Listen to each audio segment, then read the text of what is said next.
You can actually 100% do really well with SEO with AI generated content. Google does not give a crap. And not only does it not give a crap, it has no way of knowing whether or not your content was generated with AI or handwritten by a human. No way of knowing. Hey, do you want to get the inside scoop of a business and creator that is rocking it right now on YouTube? 600,000+ subscribers, almost 50 million views, an email newsletter that's crushing it, a website that's referred to and gets SEO traffic. I think 1 million inbound traffic hits every single month. That's my buddy, Matt Wolfe. And he's running all this stuff at Future Tools and on YouTube in the AI space. We went deep into how the business works, the different components and levers that make it work, what's not working right now, what's working, the best tools in AI, what he's excited, what he's scared about, what he would have done in the past. All these things, we broke it open, and you're going to love it. Take notes, enjoy, see you in there. Hey, before we jump into the episode today, I want to shout out one of our partners, HubSpot, and they have been tackling this customer service dilemma. They have a brand new service hub from HubSpot. It's a whole new platform that's combining service and support together in a single platform to deliver the best possible experience, not only for your customers, but for your team by freeing up their time, because everything is AI powered. So this thing's a big win-win and improves everybody's experience and has them coming back for more of what you got going on. Go check it out for yourself over at hubspot.com/service. Now, on to the episode. Mr. Lobo, Mr. Matt Wolfe, how are you, sir? Mr. Fiero. Or as I call you, Jose Fiero. That's it.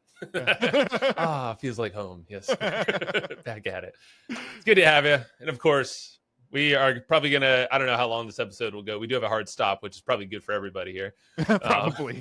So we've already been chatting for like 40 minutes without recording. So. Yeah.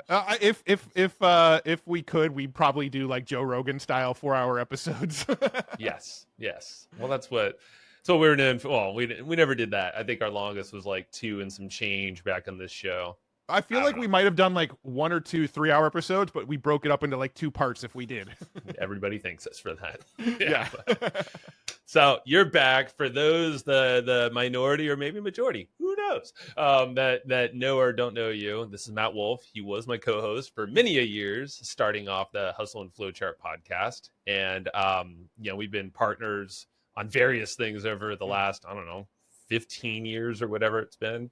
I don't know. I stopped counting. I'm like, this show, I was looking at the sign over here. You can't see it. I was like, 2017, because I've been saying like 7 years, 8 years. I'm like, no, it's 9 years just for this podcast. Like, yeah, damn. That's crazy. That's crazy. So, yeah, I mean, I know both of us sort of quit our day jobs, so to speak, in 2009. So we've both been full-time, let's just say entrepreneurs for the last 15 years. There it is. So yeah, it's crazy. So brother from another mother, we've always shared a lot of thoughts, different types of brains, collaborate, and that's what's always been fun to jam. And that's what doesn't feel like we skip a beat, even though we're doing different stuff. Yeah. You've obviously done some awesome things on YouTube. A lot of people follow you for the AI stuff, as they should. And if you're not, look up Matt Wolfe, WOLFE on YouTube. Future Tools, I mean, it's referenced all the time, for AI kind of database, finding what you need, cool tools out there. I just feel like you found the thing that you wanted to do for so long. And yeah, no, I think that's true. Like, I've always been a sort of tech nerd, right? Like, probably as long as you've known me, I've always been like a early adopter, get all the gadgets, play with all the toys, test all the software, right? Like that was, I feel like in the early days of creating content, people always came to me for like, what WordPress plugin should I use for this? What tool should I use for this? What's the best like funnel builders? And people kind of always looked at me as the guy that just played with all the toys and like knew which toys did what, right? But at the same time, I was always really into content, right? We had the Hustle and Flowchart podcast. I had YouTube. My first YouTube video I ever published was back in 2009. We were doing blog content together. So I've always loved content and I've always loved tech and gadgets. And I feel like when AI started to bubble up, you and I kind of talked about AI like really early, right? Back in 2021 or so, we were talking about things like Jasper, which even before that, when it was conversion AI and then Jarvis and then Jasper, right? So we were talking about AI, I feel like way early before anybody else was. And then I really started to get into AI because of like all the sort of visual stuff, Stable Diffusion, Midjourney, like all of the Yeah. cool like AI art stuff. And when all the AI stuff started to bubble up in the mainstream, I kind of found that thing that was like, all right, I get to make content about the stuff that I'm really enjoying now. And I found that sort of like Venn diagram overlap of like, this is my jam now. And I think I don't know, people for whatever reason, I still don't understand it to this day, but for whatever reason, people gravitated to it and enjoy the content. What do you think it is? Like, have you figured out why you? No, I ask that question constantly. Like, I have no idea why people enjoy my content. Like, I actually, when I'm making my videos, in my head, I'm usually thinking like, why would anybody watch this? I don't actually think my content is good. So I'm always surprised that people watch it and leave good comments. But I don't know, if that's just like I'm too close to my content, so I don't really see.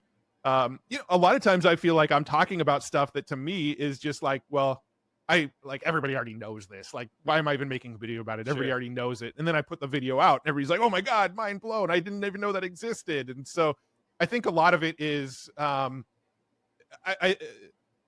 can speak based on the feedback I've gotten from other people who watch my channel. Ask you, yeah. Based on the feedback, people seem to like the sort of excitement, the sort of little kid on Christmas opening a new present energy. Like, oh, look at this new thing. This is awesome. Like, how are people not talking about this? Like that kind of energy, combined with just totally keeping my finger on the pulse, probably to a level that most people aren't willing to do. Well, that's what I think. That's a good feedback that they're giving, and I think it's honest too. Like, you're not boring. Like, if it was just you talking head, no editing, maybe screen capture tutorial, like, you would still do pretty well, I think, because you've always been great at that.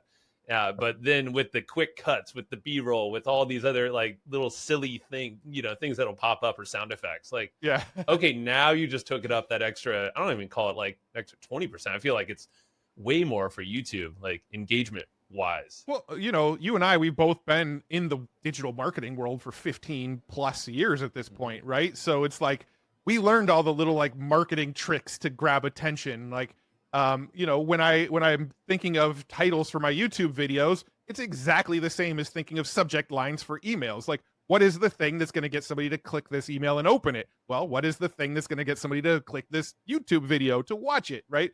So like all the sort of copywriting and intrigue and persuasion and all that kind of stuff that we learned is all the same for digital marketing that we did for 15 years that I'm doing in YouTube, right?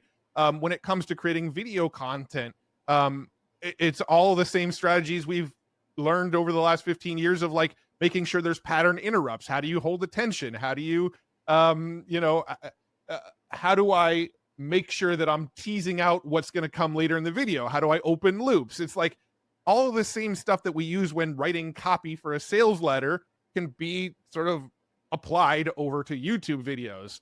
Pattern interrupts, hold attention, open loops, all that kind of stuff. And so I'm constantly thinking about that stuff when I'm making YouTube videos. I'm thinking of it as like, okay, I've got this sort of pool of information that I want to share in this video. How do I make it A, entertaining, and B, make people want to keep watching it? How do I make it so that 3 minutes in, they're not already like glossing over and bored of it? Like, that's where the pattern interrupts come into play. That's where the open loops come into play, right? So I'm just applying all the marketing skills that we've learned and all the content creation skills that we've learned and just mashing them all together around the topic of AI. Yeah. And you've done that well. And I know the last episode we recorded here, I don't know, 6 months, maybe plus. It's been a little bit. Yeah. But we talked about that, like how it was like the 3 parts of making a great YouTube video. It's basically title, thumbnail, hook, right?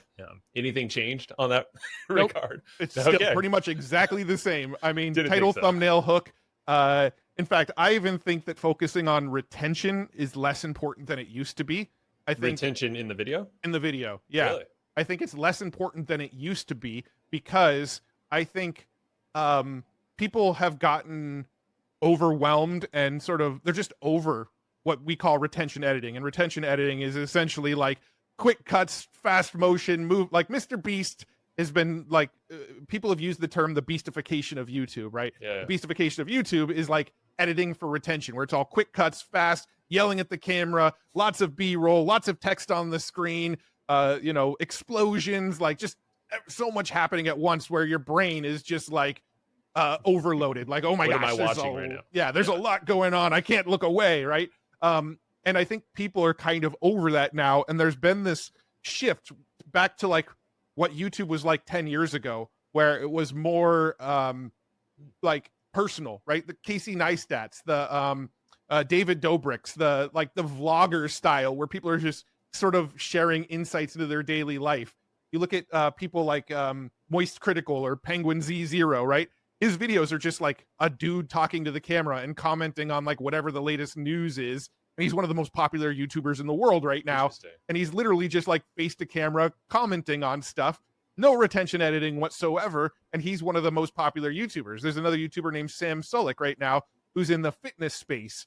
And his videos are often an hour long. And it's him just talking to the camera and like taking his camera to the gym and showing his workouts and stuff. And so some of the most popular YouTubers right now have started moving away from that retention editing and sort of building a bond with the audience. Like when you're trying to do retention editing, you don't really build a bond. You're just going and making these videos that are fast and keep moving and try to like overstimulate the brain so people want to keep watching, but people don't necessarily feel a bond with the creator. When you sort of get rid of that retention editing and you just focus on being a real person, focus on being that dude that other people want to go and sit down and have a beer with, right? That sort of content is what's rising to the top at the moment. So I've been kind of leaning into that. And I feel like that's sort of my natural way of creating content, is just like, I'm going to like, you know me, right? The way I talk when I'm being recorded is exactly the same way I talk when I'm not being recorded. Yeah, you are really good at that. And you have been for a long time. Like, you just have that excitement. It legitimately is that kind of giddiness, and that comes through. And like for me, I've had to work on it over the years where I'm like a lot more subdued, but then it's like, no, hold on, but now it feels natural. How have you changed, like, to be, I guess, your videos, or like to have more of that bond? Like, what shifts are you making? So a lot less cuts, right? So I think a lot of people, when I first started making AI videos, I think a lot of people thought I was trying to do retention editing, but that was never really like my focus. I wasn't trying to edit to like keep like viewers' attention. My edits were because I just cut a lot of stuff out. So if you watch one of my YouTube videos, it might be anywhere. I mean, I think I try to average the videos around 20 minutes. Sometimes they'll be a little longer. Sometimes they'll be a little shorter. But if you saw the raw video before I did any editing, it's probably an hour and a half long, right? Yeah. I'll flip on the camera and I'll talk for an hour and a half, and then I'll go in and I'll just like, all right, that's fluff. That's just me rambling. That's me. I already said that early in the video. I can cut that because that's just redundant, right? And so I'm cutting all that stuff out. And when I cut it all out, it starts to look like it's choppier and sort of edited for retention. But that's really me just like trying to cut out the fluff. Mm-hmm. Well, I think what's changed is I've gotten better at just not putting the fluff in the first place, so I don't have to cut it as often, right? I think it's just been a more of a practice thing where I don't necessarily need to cut as much because my brain is getting better at getting to the point, not duplicating itself, not repeating myself, and just saying what needs to be said and moving on. And so it starts to feel like I'm doing less and less of the retention editing, but it's just I'm getting better at speaking on camera. There you go. Yeah, it's definitely practice. That came across here with podcast stuff. I know this has been practice for both of us over the years doing this show, and I know it's made me improve as a speaker, and just I think confidence, right? Like you just catch these ums or uhs or filler words that naturally you might say, and I definitely still catch them. Yeah. The power of editing, you still, editing, AI editing especially is quite easy and great these days. Just kind of thinking, okay, so, and I love I think of lifestyle. It's like, it's bringing the human connection. Like you mentioned bond and community, because that's the case if like for course creators, for instance. Actually I had Marisa Murgatroyd back on here recently. And, it was 5 years before that. And even Sean Cannell, he was saying, he's like, the big thing with courses and anything you're selling digital product, like, you need to have community. Yeah. And it goes for media as well. Like, how do you, so you have your email list, but it's like, talk about the community side, and I kind of have some ideas, but I want to hear how you're doing it. Yeah. So I put a big focus early on when I started the YouTube channel on Discord as well. But I think so. Discord and X are probably where I focus on community the most. If I'm being totally honest, I don't pay as much attention to the YouTube comments as I used to. When it comes to YouTube comments, what I've sort of learned is that very similar to people who leave reviews on restaurants, they'll typically only leave a review if they have a bad experience, not when they have a good experience, right? So like a lot of times you'll see reviews and you got to take them with a grain of salt, because most people that didn't like their experience are the ones that are most likely to leave a review. The people that liked their experience, they just go on with their life and don't feel the need to go talk about it, right? YouTube comments are very, very similar. People tend to only leave comments if they disagree with something you said, right? So most of the time I'll post a YouTube video and the comments are 90% the people that had something to disagree with something I said in the video. But that's like 3% of the people that actually viewed the video that actually leave the comments, right? The other 97% enjoyed the video and went on with their life. So for that reason, I actually don't really pay a whole lot of attention to the YouTube comments anymore. Saying that, I do have a team member that actually reviews them, and if somebody's like leaving good, valuable feedback that is like could help me improve the videos, they're pointing me to it. If people are saying good things about the video, like they're helping me with that as well. There's also AI tools out there now that can do like sentiment analysis on your YouTube comments. But most of the community building that I do is on X and inside of Discord. And the way I do it is I just try to make myself as approachable as possible. Like if people like at me on Twitter or X, I pretty much reply to everybody. I'm reading the comments, I'm replying. Same with Discord. If somebody's asking me a question in Discord, I get in there, I'll answer the questions. I'm not reading the entire sort of feed that's going in Discord. We've got 15,000 members in there now. Nice. So like the feed is just too hard for me to keep up with. But I do have team members that are like, hey, this person just asked a question. You should jump in and answer it real quick. And I will. And so I think the community element of it is really just me saying like, hey, look, I'm a real dude. I'm here. Come ask me questions. Come talk to me. Like, let's interact. I go to a lot of events, right? I was at Augmented World Expo the week before we're recording this right now. The week before that, I was at a Cisco event in Vegas. The week before that, I was in Seattle for a Microsoft event. Before that, I was in San Francisco at Google I/O. I was at Tonight CES. you're going to something. I was at NVIDIA GTC. I was at we're recording this in June right now, and I've already been to about 10 events this year. So I'm actually out there shaking hands, kissing babies, as our old friend Fun Uncle would say. Yep, that's right. I'm meeting people in person and going and having dinner with them and doing what I can to hang out. Like I try to be as approachable as possible, and I think most people are often shocked that like, oh, when I hang out with him in person, he's like the exact energy, the exact person that I see in those videos, and that's kind of what I'm going for. And I wouldn't say it's methodical. I think it's just who I am. Yeah, and that's why this whole model is for you, and that's why I tell people as well.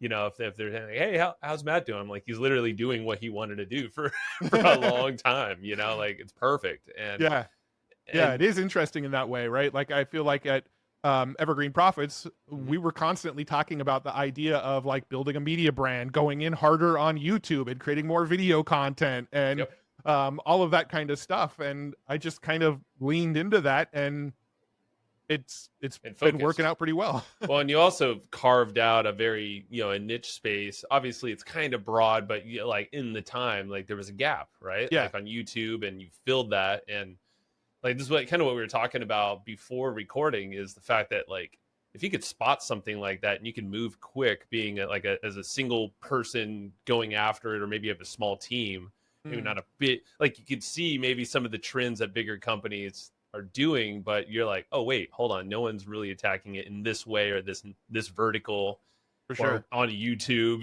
and like twice a week, whatever it might be. Like I feel like that's where you found the gap, and then you just freaking hit it. Yeah. I mean, I don't know if it was like that methodical at the time, right? Probably not. I was just kind of like, hey, this stuff's really, really cool. I like making videos about it. There was maybe like one or two other people on YouTube that were talking about AI, but it wasn't the main focus of their channel. It was just kind of like from time to time they'd post a video about AI, and I kind of decided I love this stuff. Let's just kind of make the channel all about this, and I don't know, I might have been one of the first, if not the first channel to really say, all right, I'm going to put my channel fully focused on AI. Yeah. But it wasn't like a methodical thing. It was just like, that was what really interested me. And I started making videos about it. The videos started doing well. And I went, okay, well, these videos are doing well. Let's keep making videos about it. It's cool because it's stepping stones. I mean, I don't know who said it, but it's like you can connect the dots, going in reverse. And Yeah. it makes a lot of sense. Yeah. It's never a straight line or whatever. It's that whole zigzag thing. And I mean, we haven't mentioned, but you have a podcast as well, The Next Wave, and that's with HubSpot, which is rad. Yeah, and that gets a lot of attention. You have the YouTube channel. We already mentioned the community. You have Future Tools. Yeah, is the website. You also have an email newsletter, and it's like you start. Well, I was mentioning it to you, and I don't think we chatted about it before this, but I see it as like three key components. Is like you have the media side, which is your YouTube channel mainly. And then you have your website, which is the hub. You can have sponsorships, other monetization. You can obviously on YouTube as well. And then the email newsletter is all tied together. Again, sponsorships, but they're all very scalable. A couple of those are sellable. Maybe the media side too, but like the other ones. Yeah. But like that whole trifecta, I feel like is a model that a lot of people, and something that we talked about a long time, mentioned Evergreen Profits, like our old company. It's kind of the same idea, but you said it wasn't really super methodical, but you did it, and like you did it anyway. It's probably in there somewhere, Yeah. I mean, I a lot of times I don't think we give ourselves enough credit for how it all came to be, right? Like I say, it's not super methodical, but also I did 13 years of marketing, content marketing, copywriting, all of that kind of stuff. So it's like in my brain, the pieces all kind of fit together and made sense of like what I should do. But it wasn't like, okay, I sat down with a pen and paper and said, all right, I'm going to make this 3-pronged approach of YouTube, website, newsletter. It was just like the marketing brain in me, who's been doing this for so long, knew that, okay, we've got the media outlet, which can drive attention. We've got the newsletter, which can drive retention, right? Keep bringing people back to whatever I'm doing over and over again. And then we've got the website, which can sort of capitalize on SEO and other traffic methods to bring people in as well. But also the website is what grows the newsletter the most. Most people think, oh, the newsletter probably grows from YouTube. I get almost no subscribers to my newsletter, even though it's my main call to action in my YouTube videos. Wow. Most of my newsletter growth comes from the Future Tools website. The Future Tools website gets close to 1 million visitors a month straight up from Google SEO, right? Kidding. So it's like I have a way of capitalizing on the SEO with the website. It grows the newsletter, which helps with retention. So I can bring people back to YouTube videos and back to the website.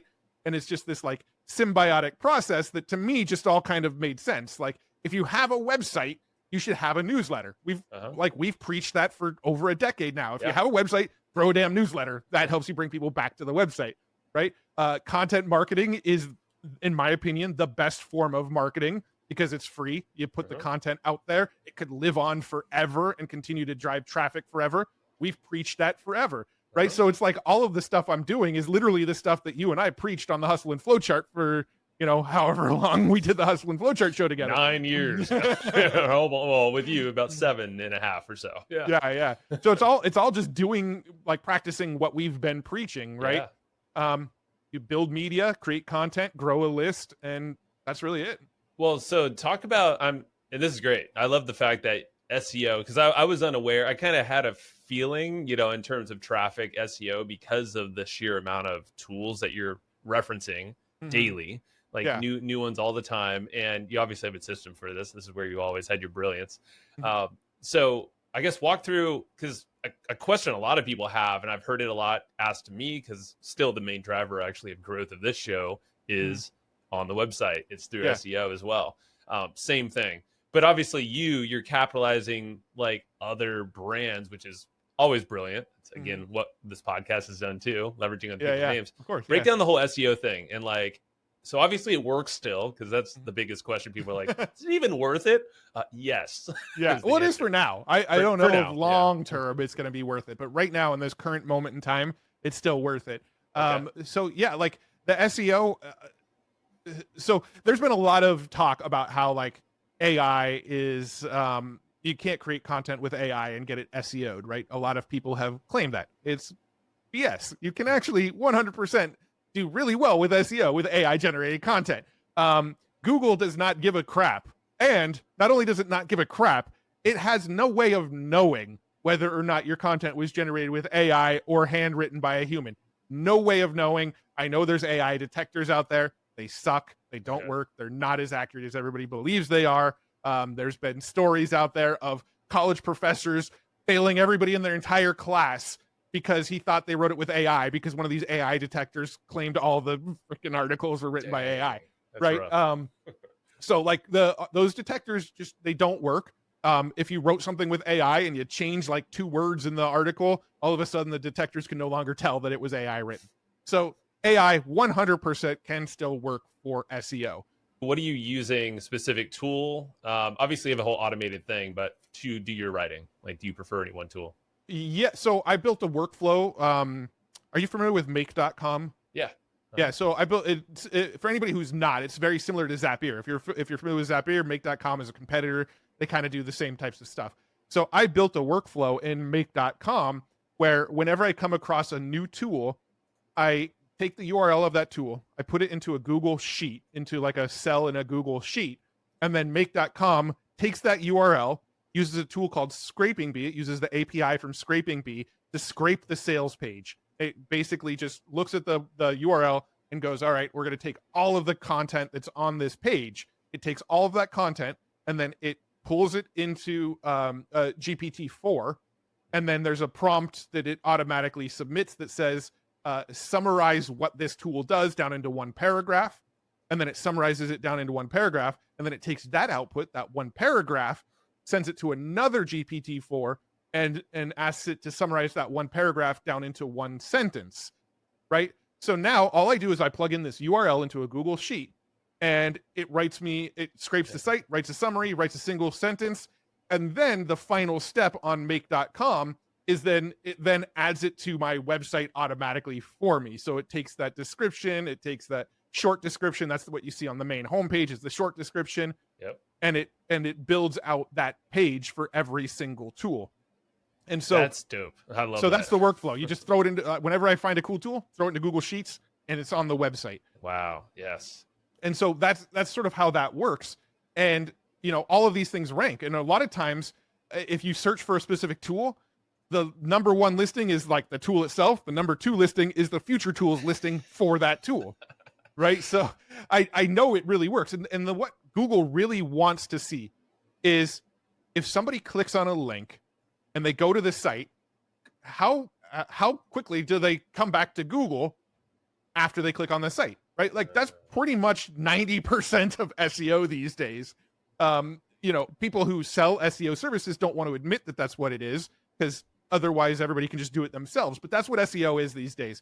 If I find a resource on Google and I click on it and then I land on a page, if I click right back to Google within 5 seconds of landing on the page, Google thinks, okay, we showed them a result that wasn't relevant to their search.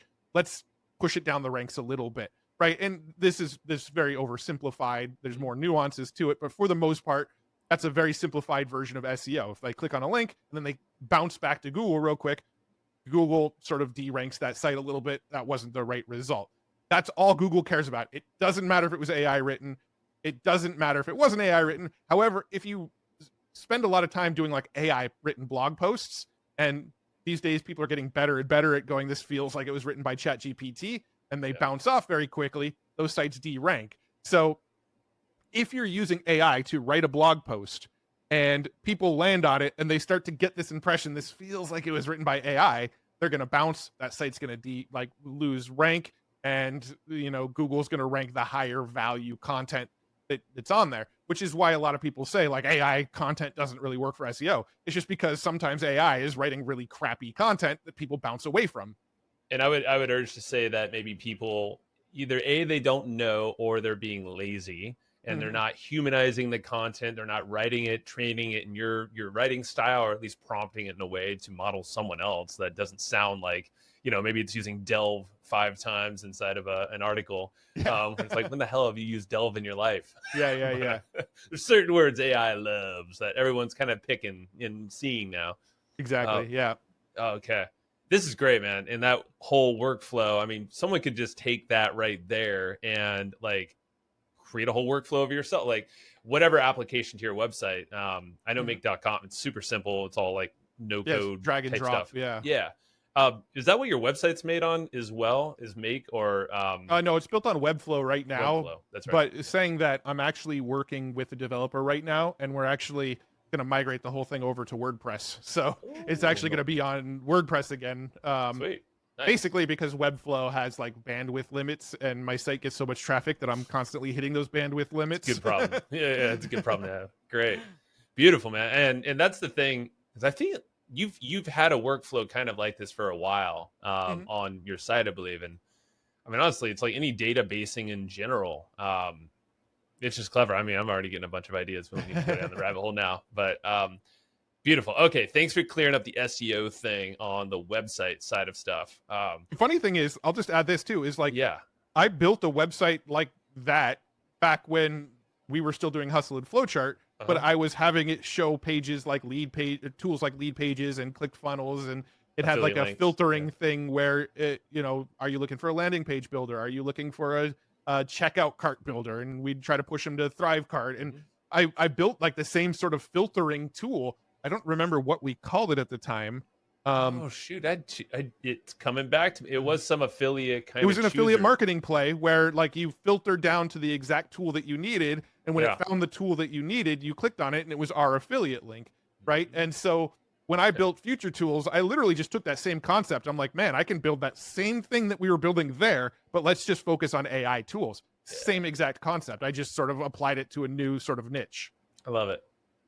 I love the fact that, because we proved it on the podcast side as well, and this is through a little bit more manual work because you have to record the content, of course, but like leveraging people's brands and names in YouTube, like that's such a powerful thing, because we would specifically title episodes, and obviously in the content itself you could do some more SEO engineering. The fact that you don't even have that much content inside that website, but obviously it's very, like you said, time on site, so they're going to start clicking around to other tools and going deeper, and like that's the point, I think. And I think that's what happens too. I think people look at it, they find the tool on Google, they click into it, and then when you look at any tool on Future Tools, on the bottom of the tool page it says other similar tools, and people go, oh, like I was looking for a tool that does this, well, here's two other tools that do the same thing, maybe one of these is a better fit. And so they start diving deeper into the website, and they don't bounce back to Google very quickly, so the site stays ranked well. Okay, cool. All right, so I want to move away from the website stuff now. This is great. No, this is beautiful. Like, we can keep going down, but I'm going to stop there. On the, let's see, YouTube side, I think we nailed some good stuff there already. There's obviously changes now, like you can put multiple thumbnails in, split test those, so there's ways to kind of optimize the whole thing. I got that feature really early. I've had that for about a year now, and they just rolled it out to all of YouTube within the last like 2 weeks or something like that. But yeah, I've been doing the split testing for a long time now, and it's been awesome. You learn a lot, and what you find out by doing a lot of YouTube split testing is that almost never is the thumbnail you think gonna win the one that actually wins. Are there any I don't know, best practices, if that's not the right word, but like have there been some commonalities that are the winners? Or is it literally a crapshoot? It feels like a crapshoot at this point. I would say, as far as best practices go, one thing that we learned pretty quickly is that when you first start doing a thumbnail test 3 dramatically different thumbnails, right? Because in the beginning, what we were doing is we were doing like 3 of the same thumbnail, but we'd try like different words, right? Like I might do one that says AI news, one that says crazy AI news, one that says huge AI news. But other than just the text, the thumbnail was identical in all 3. Right? We'd go and look in, and it would be like 33%, 33%, 33%, right? They'd all be like the same click-through / watch time. It's not based on click-through, it's based on watch time. But watch time is factored into click-through rate because they wouldn't have ever watched if they didn't click through in the first place, right? So, but we would find that they would all be like equally matched. But then if we would put in 3 dramatically different thumbnails, like one is like my real face, one is an AI-generated face, one is just like a colorful picture and it doesn't have me in the thumbnail at all, but they'd be wildly different, we'd find you'd get like one would be 25%, one would be 45%, one would be like 12% or whatever. I don't know. I obviously didn't do the math in my head right there, but that one would be like a dramatic winner. And then once you find that dramatic winner, you go and take the thumbnail that won and do another split test, but this time try testing like different text. And now you're going for marginal improvements. but you're not really going to see the like marginal improvements by 3 like really close thumbnails. So that's one of the starting things that we wide found. with the variations. Yeah. Yeah, absolutely.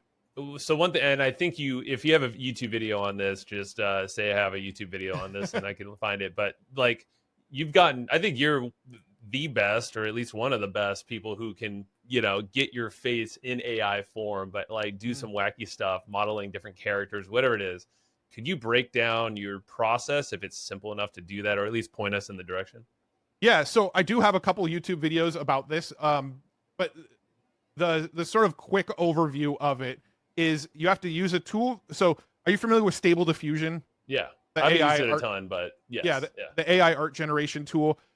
So the way I do it is I have Stable Diffusion installed locally on my computer. Now, if you're using like a Mac, it doesn't work very well because they want to see an NVIDIA GPU for some reason, right?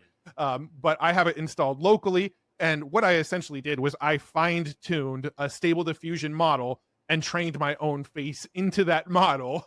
And then once my own face was into that model, I can now prompt any image, use a little keyword that tells it that I want my face in this image, and it will put my face into that image.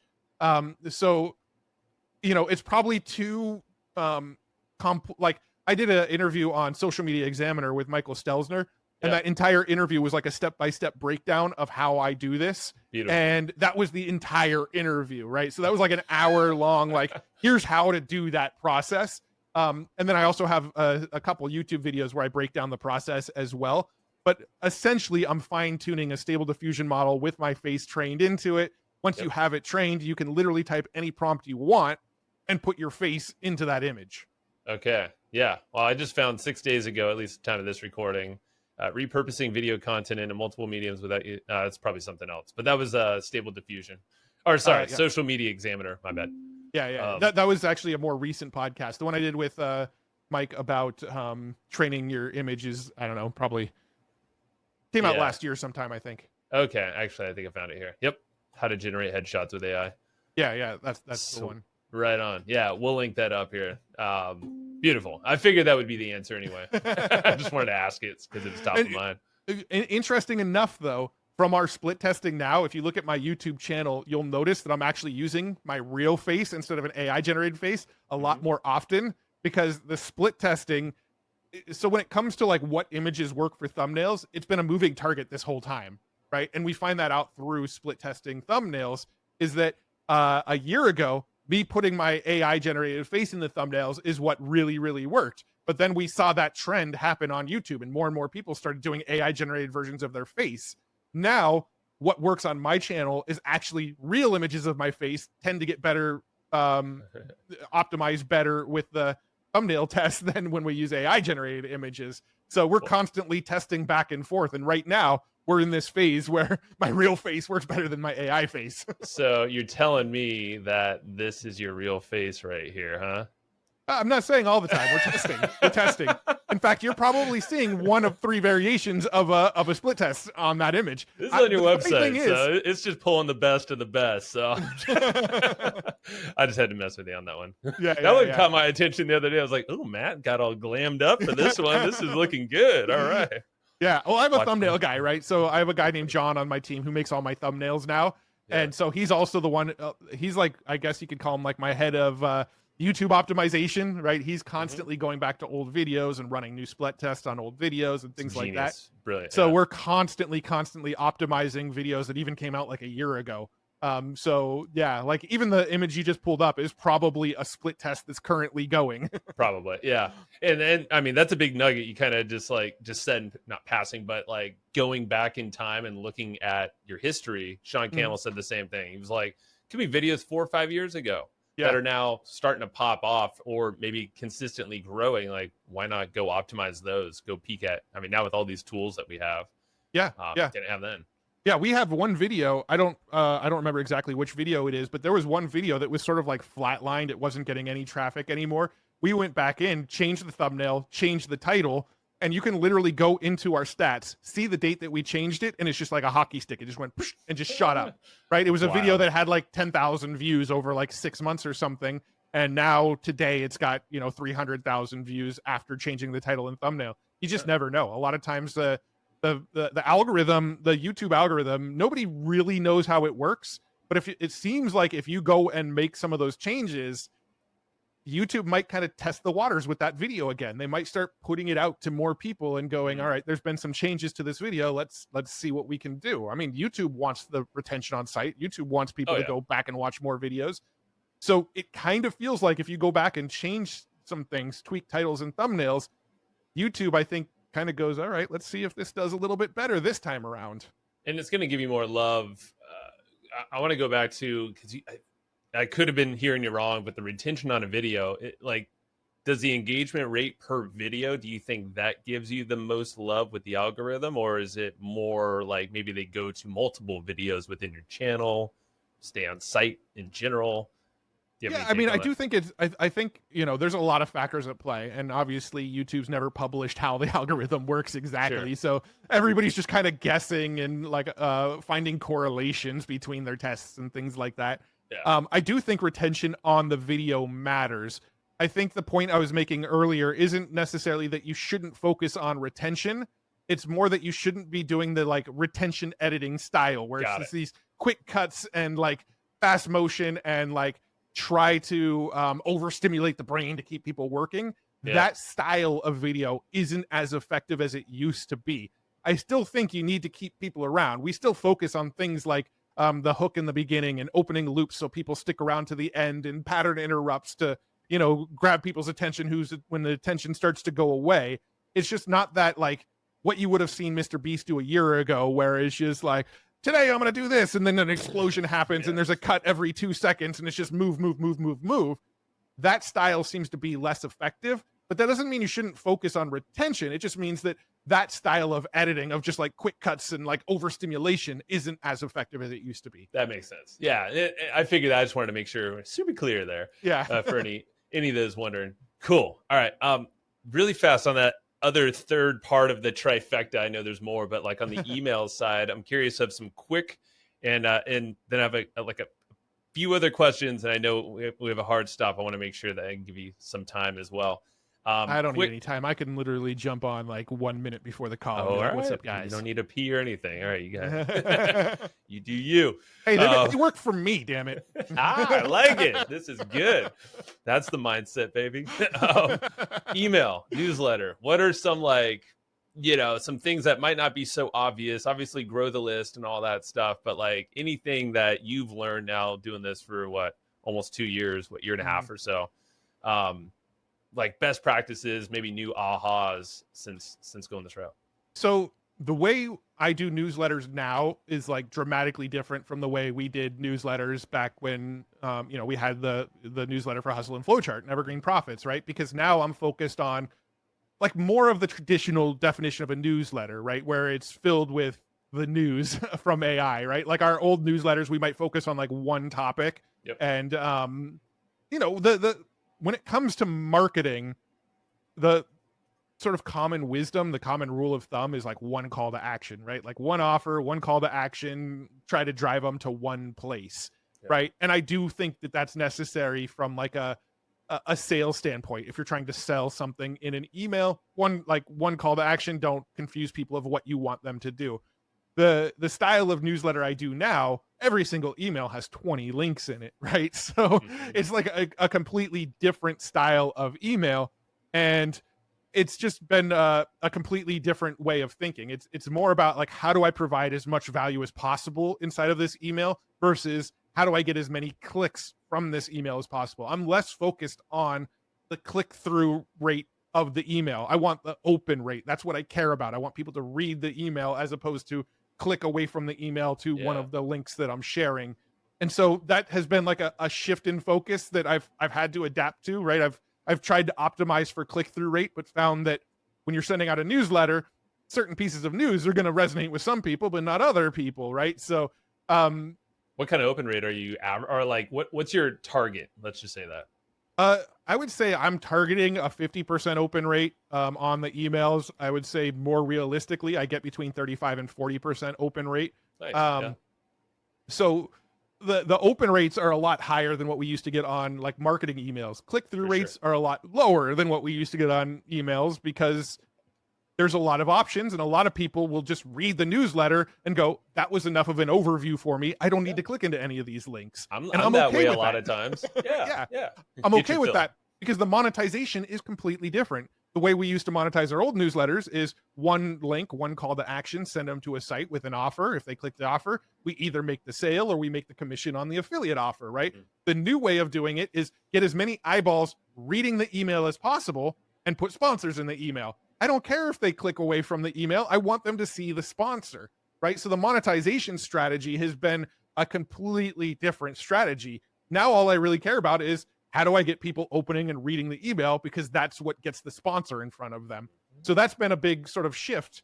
And it is really interesting because when you do these like newsletter styles, you do find that the higher up the email you go, the higher the click-through rate on the link, and then it sort of trickles down. And by the bottom, like the last links in the bottom of the email, nobody even clicks on at all, right? It's So just very obviously it's a fascinating. sponsorship opportunity or Yeah. whatever you want to highlight, where to put it.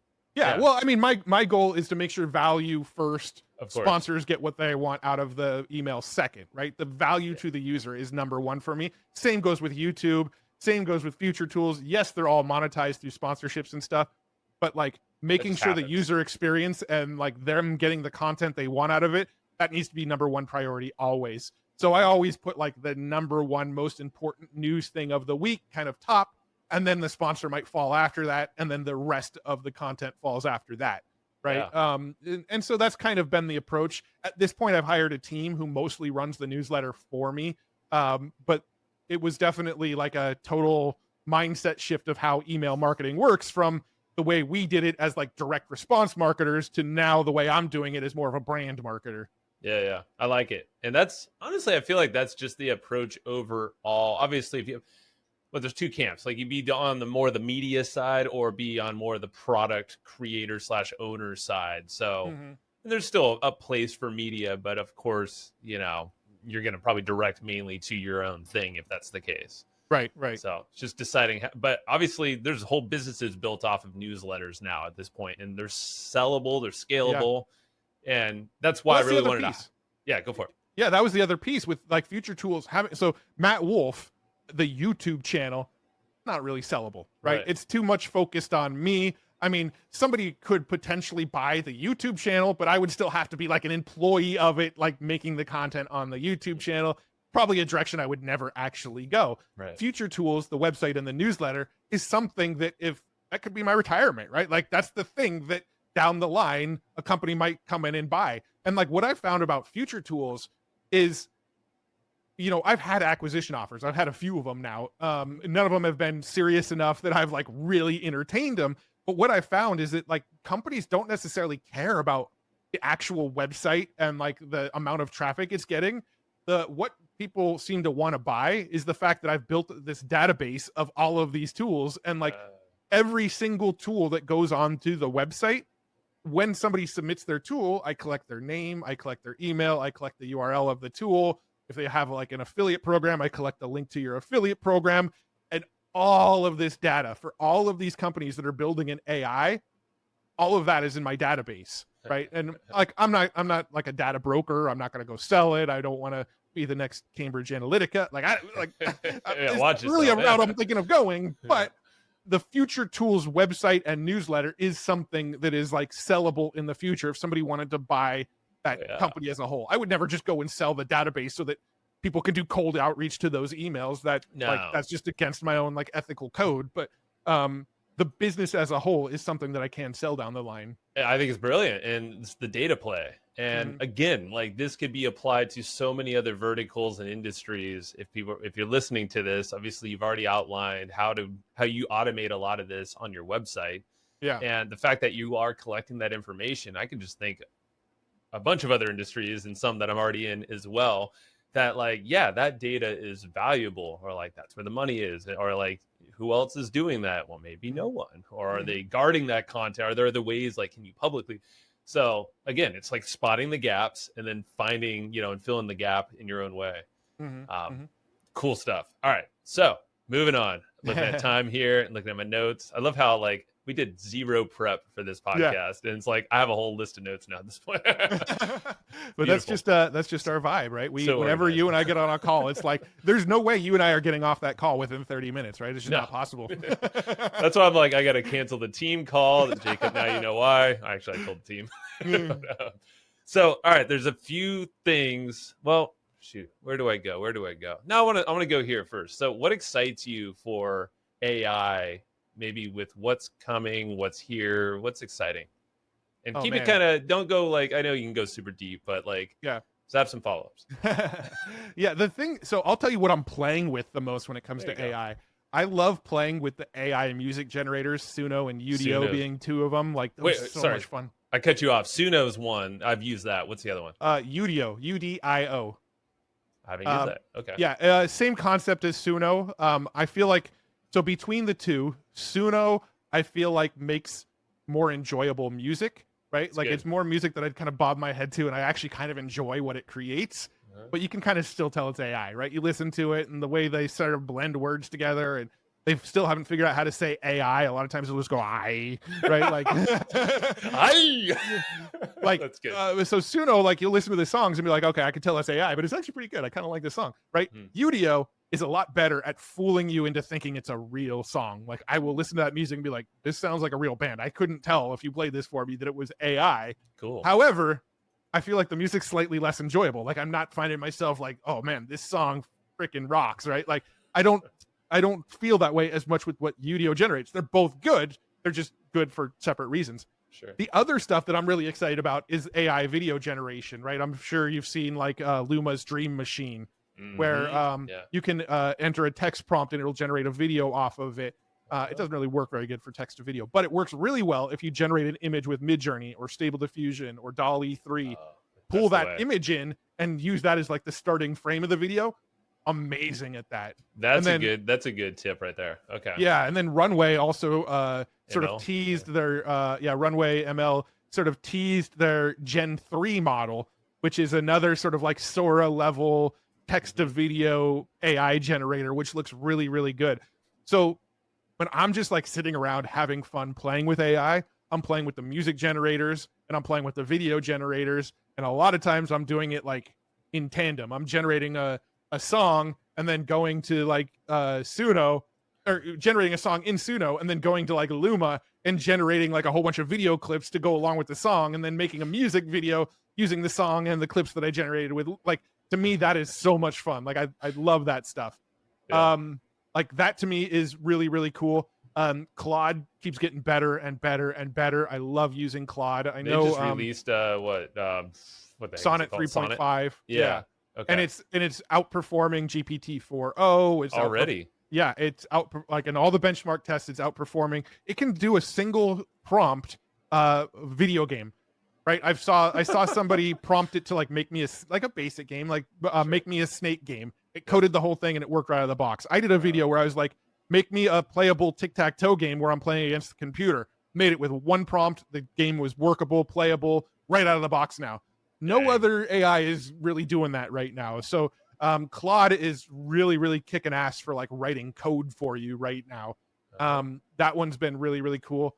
I still use ChatGPT on my phone a lot. Like I for whatever reason, I like the ChatGPT app quite a bit. So I use ChatGPT on my phone, but when I'm on my desktop, I use Claude. But yeah, those are the things that I'm playing with that sort of excite me right now in this current moment. Is there anything coming up on the horizon that, because this is like the video thing I felt like was on the horizon for a while. Because of, I'm blanking on the name, the OpenAI. Sora, yes. I was going to say Suno, but I'm like, nope, Sora. Anything coming that's exciting? Well, we're still waiting on Sora, right? Yeah. Luma only generates 5-second videos. Right. That Runway Gen 3 can generate up to 10-second videos. Supposedly Sora can generate 1-minute videos. Right. Okay. So like that additional length from Sora, once we get that'll be really, really exciting. The stuff that I think I'm the most excited about that's like in the pipeline is more of the like agentic stuff where you're building like these agents that will actually go and do tasks on your behalf. Yeah. Right. So like, I work with a company called Mind Studio. They help you build like these little AI agents as well. that type of stuff is really exciting. Like, Yeah. go and do this research for me, come back with the research. Once I've, based on your research, go find the product on Amazon, price shop it for me, find the cheapest place I can buy the product based on your research. Yep. And then, send me a confirmation and I'll give you a yes or a no. If I say yes, then buy it on my behalf, right? Like, some of this agentic stuff is sort of popping up, and we're going to start to see that more and more and more in the coming months, of like these language models that can use tools and go and actually take actions on your behalf. I think that's what we're going to start to see bubble up more and more and more over the next several months. And that's where, like, I'm doing a lot of stuff with a lot of clients, enterprise level, with Mike Koenigs and Brad Costanzo and just across the board. I'm seeing a lot more people starting to think that way. Yeah. With the agents, I think people now are understanding at least the basic fundamentals of ChatGPT, Claude. They might not know really how to make the most of it, but at least they're already starting to think, oh, what if I string these things together? Yeah. And that's exactly what you're describing in Mind Studio. Got to connect me with the founder, by the way. Yeah. He's my neighbor, our neighbor. Yeah. He lives out in Hamul. Yeah. Yeah. Hey, don't call him out like that. Oh, sorry. Did I just tiny plot. Yeah, my bad. Oh, it's only horses and a bunch of lifted trucks out there, right? We're in East County, y'all. So, but no, the Mind Studio seems like the best one I've found, because I've looked around for solutions, and for exactly what you said, like it's a sweet business like use case if you're looking for a lot of these agents, and it just looks fun. I personally haven't used it yet. I need to, though. I'll share one more thing that I think is that we're going to see a lot more of as well, that I think is exciting, is more of like the wearable tech. There was the things like the Rabbit R1 and the Humane Pen, and they just got freaking destroyed in all the reviews online. And I don't think that's it. Like, I never thought that was it, right? Like, why have a separate app, a separate little handheld device when my phone does all the same crap already, right? Like, it doesn't make much sense to people. Apple Intelligence. Well, yeah, and Apple Intelligence it basically killed Rabbit and Humane in freaking one update, right? But what I think is more useful is things like I've got the Meta Ray-Ban AI glasses, right? There's been some demos of like earpods, right? And the AirPods, they look like the Apple AirPods, but they have little cameras on the tip that are like 360 cameras that can see all around you, right? And like, based on what you're seeing, can sort of feed information into your ears. And so what I think is going to happen is we're going to see more and more of these wearables with AI built in. And right now, the AI that's built into the glasses isn't very useful, right? You got to talk to your sunglasses and say, hey, Meta, what am I looking at? And it'll be like, it looks like you're on the beach. And it's like, cool, what's that good for? Unless I'm like hard of seeing or blind or whatever, right? And I need the glasses to sort of give me a description of what I'm seeing. It's not really that useful to me.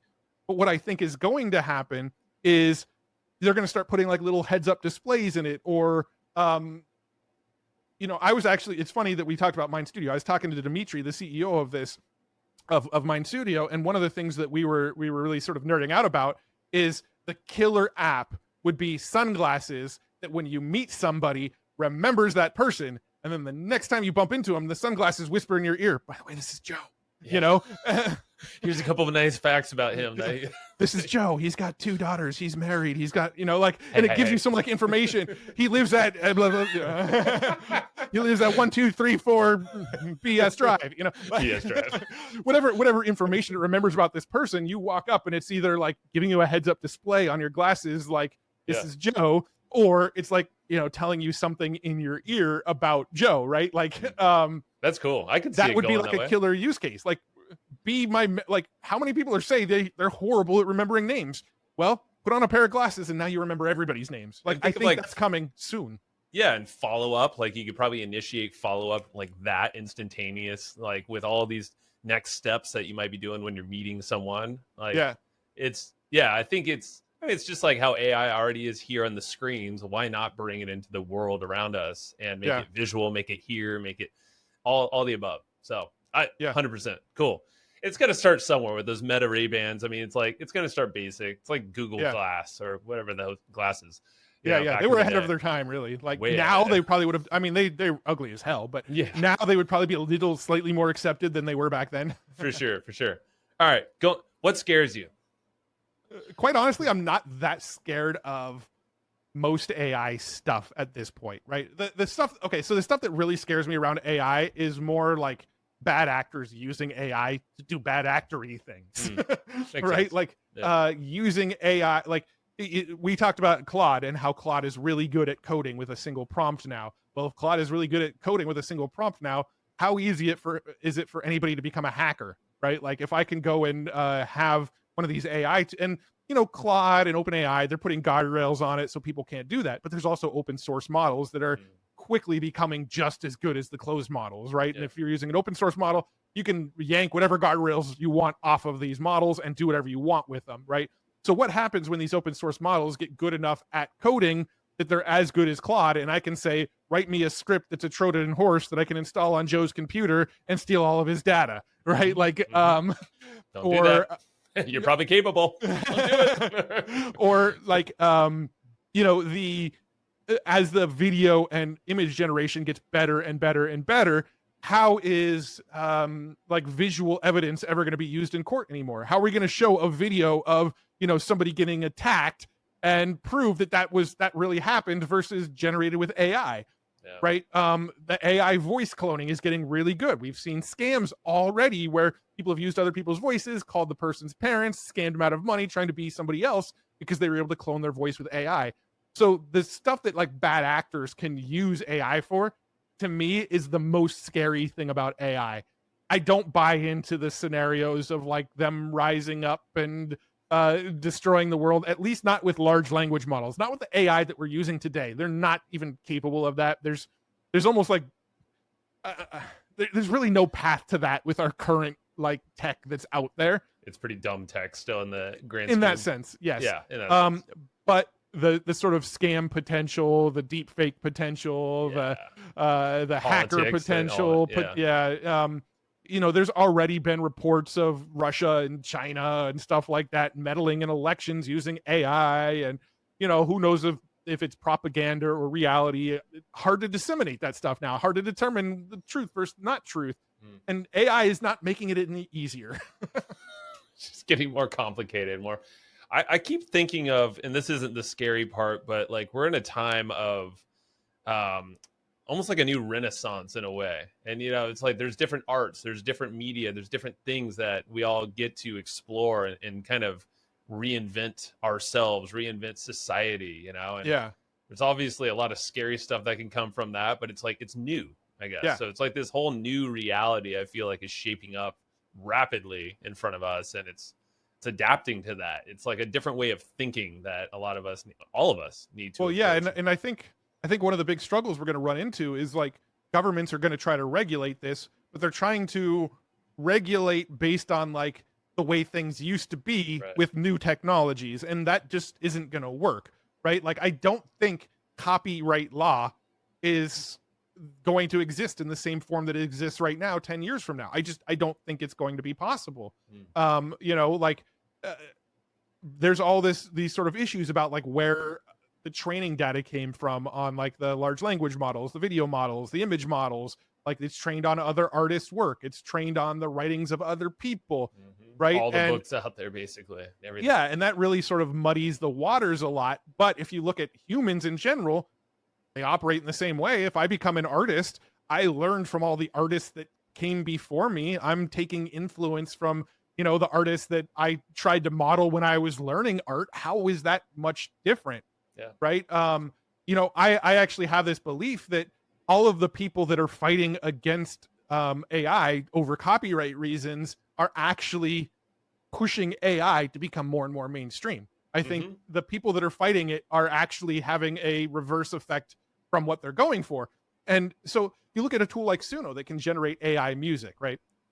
Well, in the old days, you would have to go and license somebody's song, put it over your YouTube video, and if the song didn't happen to be licensed, they would slap you down. The video would either get removed off YouTube, or all the monetization on that video would go to the creator of that song. I could have a 30-minute video and a 5-second clip of a song, and if the copyright holder saw that 5 seconds was in my video, they can take 100% of the revenue from that video, even though it was only 5 seconds of a 30-minute video, right? So what does that make me do?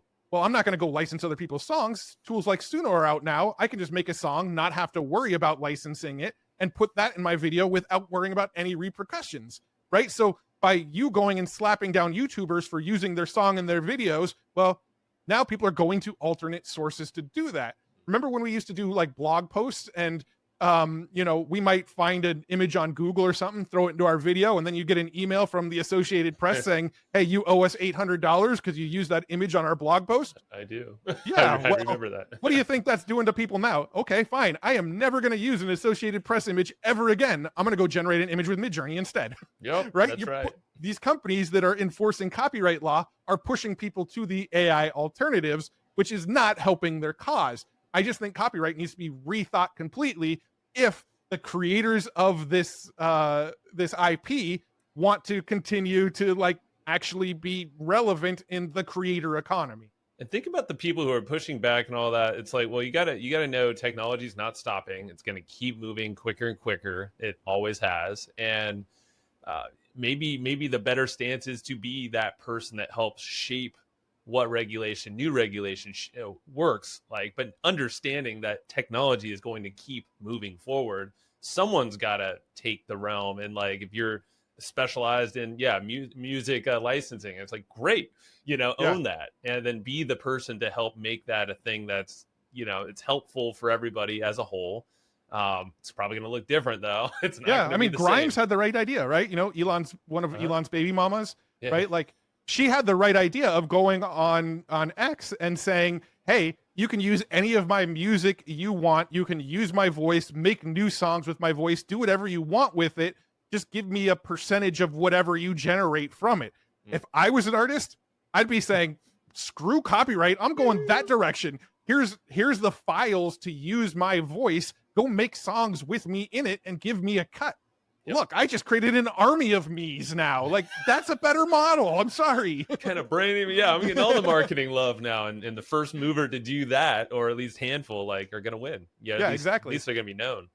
All right. So on that note, and I'm looking at the clock still, how are you staying with this path? Like, I'm thinking more mindset-y now. And because you're going hard. How many? I mean, at least what, 2 videos per week, right? Yeah, I try for 3. On really busy weeks, I end up getting 2. But I would say the average week, I'm putting out 3 videos. So you're obviously like, you got the website pretty damn dialed in. There's obviously still a filtering process. We don't need to go through all that, but you automated a lot of the website side. You have someone else writing your newsletter for the most part, or completely. Yeah. Videos though, and staying up with the news, and then now I'm thinking of the sponsorship obligations you have across the board. Partnerships. Obviously, you're having the podcast side of things, so you're creating content there as well. Yeah. How do you sleep? Do you? I mean, systems and teams, right? Systems and teams. When it comes to YouTube, right? I've got John, who helps me with all the YouTube optimization, the thumbnails. I've got Mark, who's my editor. I still edit a lot of the videos myself because I just enjoy editing. I figured, yeah. But I still send, I'd say half the videos Mark edits, half the videos I edit. So I've got an editor who's helping me there. I've got a team who helps sell the sponsorships for me. I've basically got like an assistant who makes sure that, like, all right, don't forget this Wednesday, you've got to put this sponsorship into the video, and like helps keep me on top of that stuff. So it's really just a lot of team, a lot of systems, and that's how I'm able to crank out as much as I crank out. Like, I've probably got, not directly working for me, most of them are contractors, but I'm probably working with a good 15 people on a daily basis now. Wow. And I've even gotten to the point now where I've got people managing the other people. So I've had to figure out how to build these systems to keep everything going. But getting into the sponsorship stuff, that's probably been the toughest part of this sort of transition into YouTube for me, is because, so when I started doing a lot of sponsorships, I think last time we talked, I talked about how I signed a lot of long-term deals with some partners, and I've got 1-2 year deals with a lot of these partners. Well, back when I signed those deals, my channel was smaller. I was getting less views per video. Well, as the channel has grown, a lot of the audience has become less and less receptive to sponsors, right? So some of the deals that I made included dedicated videos, for instance, where I would make one video and the whole video would be about this one company. It wouldn't be like, here's all the news. By the way, this video is sponsored by X, and then move on with the news. People don't seem to mind that. But if I make a video and the whole video is about one single company, people hate it, right? Like the comments are all like, oh, you're ruining your reputation. Oh, you're shilling for this company. Oh, and I'm like, damn it, man. Like, I signed this contract with them like 9 months ago when people didn't really seem to be paying as much attention to my channel as they are now. And now it's like, all right, I've got to fulfill on what I promised in the contract, but the channel has gotten to this level where people seem to have a problem with that. And it's like this constant balance. And now I'm going back to a lot of the sponsors that I have like dedicated videos with and trying to renegotiate old contracts and say, hey, instead of a dedicated, can we do 3 integrations instead? And they're like, we'd really prefer it. And so a lot of that is like the struggle for me. And I'm not going to name any particular sponsors. I actually do really enjoy working with all the sponsors I work with. It's just this, like, it really sort of weighs on me that I want to make content that comes across as unbiased, that's just sharing the news, that shows my excitement. And then when I got to work these ads into them and sort of like shill for somebody else for whether it be like a minute or like an entire video, I just feel so inauthentic doing that. But it's like part of what makes the money doing this. So it's like, I don't know, like trying to find that balance has probably been the biggest struggle I've had so far. Yeah. And I feel like you are always authentic as far as I can tell, on the video side. I mean, I don't know all the nuances of the tools and whatnot, but it's tough, and it's not the sponsor's fault. It's no one's fault. It's just kind of, I guess, what it is, right? The nature of the game. Yeah. Yeah. And that's really what it comes down to. And obviously it's like, I don't know, it's a tough game and there's no perfect solution there, but like you said, it's like you're juggling that multi-year sometimes. Like it's a good and bad thing, I guess, right? Yeah. As a creator. Yeah, it's interesting. I feel like the multi-year contracts was like a really, really, really good idea when my channel was smaller, but the bigger the channel gets, the more you're like, okay, well, you got in on this deal back when I was getting way less views. And but I mean, that's part of why you sign the long-term deals, right? Is you get in with the sponsor wants to get in with you, seeing a rising star or whatever, and like, hey, cool, if I capitalize on this now, then I get them when they're a lot bigger too. So like I understand that part of it. I don't think I anticipated the trolls and the backlash and the negativity that would come from that kind of content later on down the road. Like I didn't sort of anticipate that happening. Does that ever get to you, like the trolls or comments like that? Because Joe Rogan would say, like, don't read your Twitter comments. Like I don't really get much like trolling on Twitter or in like in the communities where I engage. It's mostly positivity. Most of the negativity is in the YouTube comments, which I try to avoid, but I still catch them from every once in a while, right? Like I still have to go into my YouTube account and I still see comments in there, right? If you go to your dashboard, YouTube doesn't even let you hide it. The comments are right there in your dashboard, like the 3 most recent comments, right? So every once in a while I pop into my dashboard and I see something just like horribly negative, and yeah, it affects you. I listened to a Casey Neistat interview recently, and Casey's like, dude, I've been doing this for 20 years now and it still affects me when I see like trolls and negativity. Yeah. Like, I don't know if you ever get over that, but you do learn to have like a thicker skin around it, right? Like it affects me for a half hour and then it rolls off and I forget about it, right? Shake like it off. The amount of time it takes me to like forget about it is a lot quicker than it used to be, I guess is the best way of putting it. Shortening the gap. Yeah, it's good, man. That's great. Well, I mean, we can go further on I think, on the mindset side, like, is there anything else that you think like you could, I'm just thinking if you started all over, like you tell yourself like how to prepare for what you're in the middle of now. I don't have a perfect question, but whatever lands there.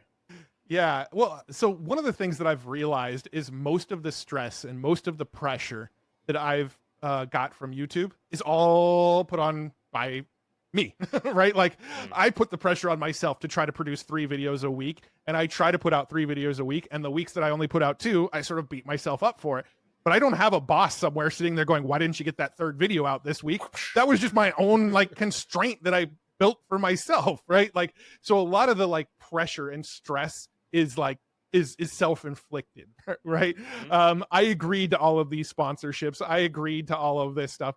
I think, if I was to give myself advice, I would say, don't worry too much about the like the frequency of the content, right? Like worry about putting out really good content in the beginning. I think, you know, I don't know though. That's hard because that's sort of the advice I would give myself today, not the advice I would have given myself when I first started the YouTube because channel. you needed frequency to get the ball Yeah, moving, the frequency right? is sort of what yeah. kick-started the channel.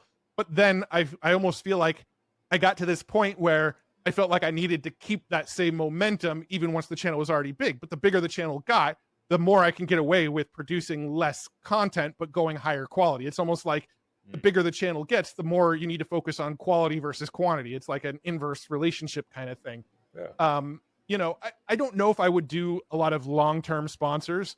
I don't think I would ever do dedicated videos. I think I've already said no more dedicated videos. We don't sell them anymore. They're not an option. I still have a few that have already been sold that I need to fulfill on, but I don't sell them anymore. And I think I would have given myself that advice. Don't do dedicated videos. They're harmful to the channel. Integrations, cool. Dedicated, no.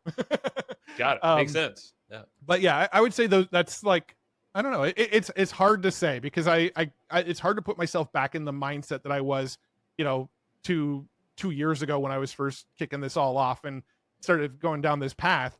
But I do think the high frequency, maybe not as high of quality, is what helped me in the beginning. And then as I got bigger, I sort of shifted more into quality versus quantity. And yeah, when it comes to sponsorships, pick and choose the sponsors, right? And don't do any dedicateds. yeah. Know what you're getting into. And Yeah, thinking, it's almost like not always solving just the now thing, but thinking ahead just enough. Yeah. So, yeah. All right, amigo. We were 2 till the time you got to bounce. So I took you to as far as we can take you. It took it to the limit. Thank you so much. Shout outs, obviously, futuretools.io. Find Matt Wolfe on everywhere else, basically, but YouTube, Mr. eFlow on X, Twitter, on X and Instagram. Yep. Instagram. Yeah. Join I us. don't really do a lot on Instagram. I'm trying to do it a little bit more, I've but noticed. yeah. All right, man. Appreciate you so much. Love you, bro. Cool, man. Likewise. Appreciate you. Love you. And thanks for having me again.